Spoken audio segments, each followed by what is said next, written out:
What up? What up? Welcome to Superhero Academy, episode 33. James Taylor, and we're here again. This is Sunday, May 24th, is it? And this week we're talking about feeling alone. And I'm sure all of us have been there in different places where we feel like nobody sees us. We feel kind of invisible, feel detached, feel all the different feelings that come with being by yourself. And we're never told that that's okay. And it is okay for a lot of different reasons.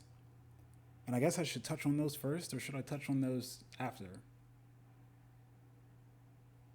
I think I should touch on those first. First, because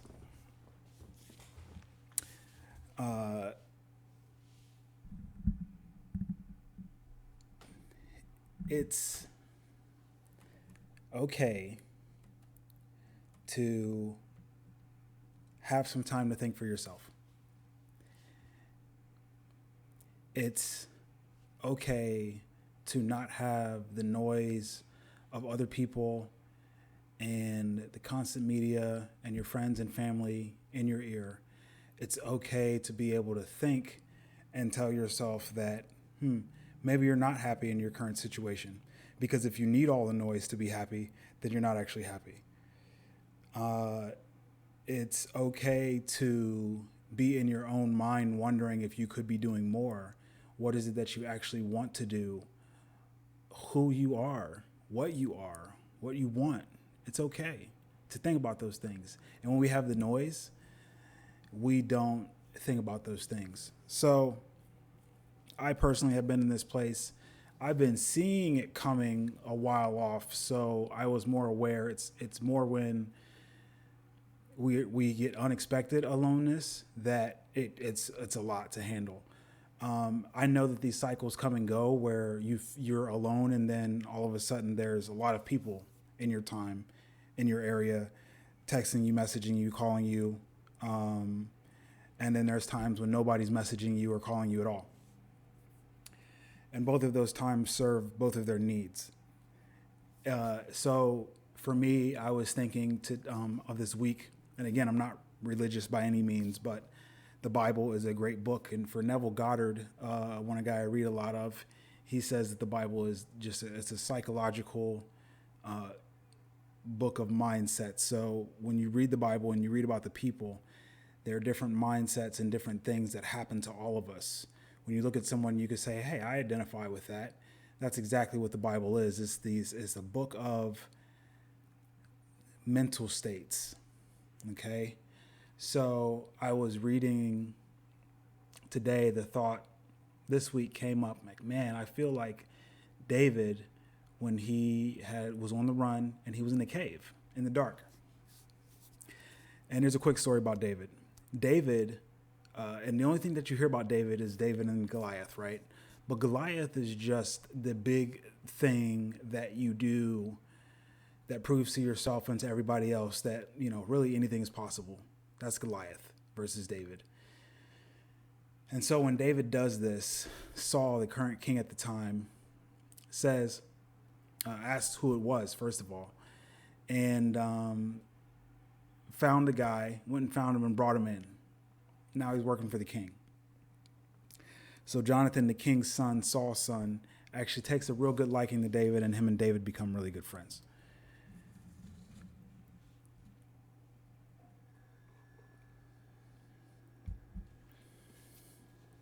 David was also a great harpist, I believe. So David was actually in the king's throne room playing the harp a lot. So he'd be in there playing music, while the king's chilling on the throne.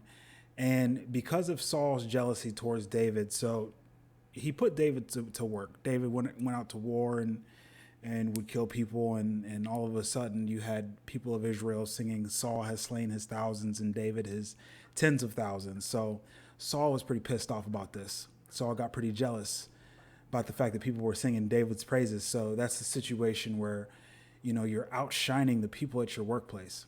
And a lot of people don't take too kindly to that, right? when you're standing out. People don't like when you're standing out, especially the bosses or the people who are in leadership over you. The side note for that is that I've been in a situation with my current job that, again, with the alone time, I realized that I'm not being treated as fairly as I thought that I was. When you first get a job, you're happy and content, and then you realize over time, obviously more compensation keeps employees happy, right? And we've all learned about the 60,000 to 70,000 was where most people would be very content and very happy with their job. And it's when you're being underpaid that people start losing interest in their work, etc. Anyway, getting back to David working. So David's working, and Saul, because of his jealousy, David's doing his thing. Saul tries to kill David 3 times. He throws a spear at him, intending to pin him against the wall, is what the scriptures actually say. So he throws a spear at the man while he's playing the harp, and David ducks out the way, gets out. The setup, right? And so Saul was crazy, and he found out that one of his daughters was like in love with David, and David being a peasant man, Saul put him to the test. So it was like the 12 labors. You know how Hercules has the 12 labors, and the thing is that I think that we all have these 12 labors of life. And if you don't accomplish your labors, I think you either end up with some regrets or you end up very highly unsatisfied with your life. And that's the other thing that alone time can give you, is the opportunity to figure out what your labors are, right? There's these things that you must do, must accomplish. So he gave him a labor, basically, and David went out and accomplished that labor times 2 and was given the hand of Saul's daughter, became the son-in-law to the king from being a peasant man. And this is the story of David. So this isn't just David and Goliath. So moving forward, Saul tries to kill this man 3 times and really has it out for David at this point. And David slips out and literally goes on the run because they're trying to come to his house and kill him. Jonathan's doing the double agent thing. He's telling David, like, yo, like, I'll go find out, like, if my dad really has it out for you. Come to find out, he really had it out for him. So David was on the run. David's here, David's there. And think about it. This is just a dude whose people were singing his praises. He was in the presence of the king. He was the son-in-law to the king. He had a place. He was in charge of troops. And now he's ousted. Now he's left. And he's by himself. And he's alone. The guy who's slain the giant is now alone and by himself and on the run because his life is being threatened. And at some point he finds the cave, and he's in the cave. And the crazy part to me is that there's a verse in there that talks about the people who were distressed, the people who were in debt, and the people who were discontent gathered around him to the tune of 400 people. So it's that place. The cave is that place of aloneness where people will be gathered to you in time. During your time, people will be gathered to you. Don't fret. Keep doing your thing. Keep living your life as wisely as you can. And people will be gathered to you in time. People that seek your leadership, right? The people that you can inspire. And so these people are gathered to him. And anyway, there's a lot more in that story that you can read if you want. It's in 1 Samuel chapters 17 on, and you can look that up on Google too. You ain't even got to go get a Bible for it. But it's a great story if you want to find out the rest of what happened. But I feel like, for me personally, I'm in that spot. I saw a couple other influencers on Instagram talking about the being alone and feeling like you're in the dark.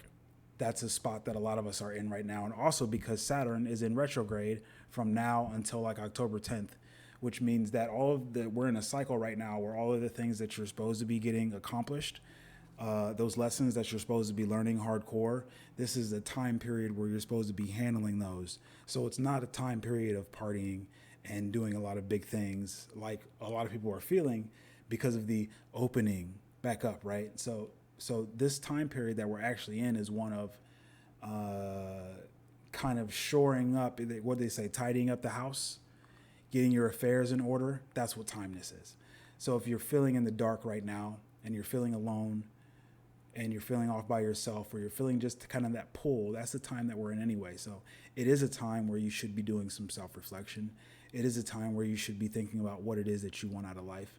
It is a time where you're probably going to be more alone than not. And if you aren't, I mean, hey, cool, go do your thing. This is for the people who are feeling alone. Again, it's not a bad thing to feel alone. It's not a bad thing to be by yourself. Those are great times to figure out what it is that you want out of life and make your list and go get that stuff done. You only get one life. Do what you can. Some things are going to work out and some things won't work out. And the only way to influence the future is by your actions of now. As always, if you love this content, like and subscribe. Let me know. Hit me up. I know there's contact information somewhere. Hit me on my website, superheroacademyonline.com. I know there's a contact page on there, so you can get a hold of me there. Just send an email, libraj369@superheroacademyonline.com. Make sure to check out and like the podcast. I'm on Google and Apple. We've got the YouTube. That's where you're at right now. And the podcast, blog, and Twitter @JWiltay. Love you all. Have a great week. And if you're feeling alone, hey, give me a high five. We're in it together.